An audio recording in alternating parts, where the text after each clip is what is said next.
That's a very good question.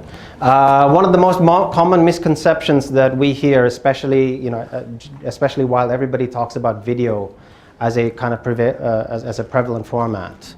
I've heard marketers stand up in front of a room and say, you need to keep your audience, your content under 2 minutes, because anything over 2 minutes, people have the attention span of goldfish, blah, blah, blah. That's all bullshit, by the way.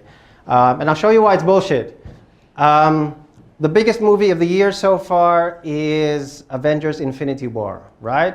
$2 billion. You know how long it runs? 2 hours and 20 minutes. So the answer, I think, is as long as it needs to be, while it's interesting, right? So a 2 hour and 20-minute movie can be fully engaging, an audience can be fully wrapped up in it, even if it's 2.5 hours long, compared to shit content that's like 40 seconds long, right? I mean, if it's crap, if people are not interested, if you're not, talking about the right kind of messages or the right kind of content that's of value to the audience, they'll switch off in 15 seconds either way.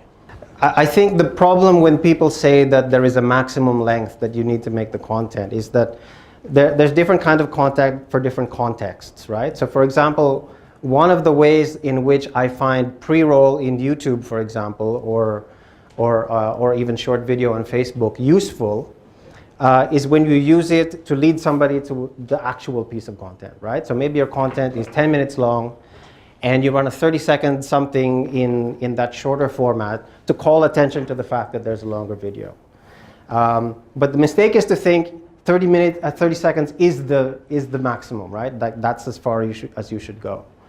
And again, if you're a subscriber to a YouTube channel, for example, again, there's almost no limit, because for as long as the content is engaging enough, and the fact that you've signed on, you've subscribed to it, shows that there is already an inclination to follow that kind of content, right? There's already something there that they're already predisposed to consume anyway, right? Earlier I mentioned how, sometimes a combination of a YouTube channel and an email newsletter is enough. Each of those plays a very specific role, right?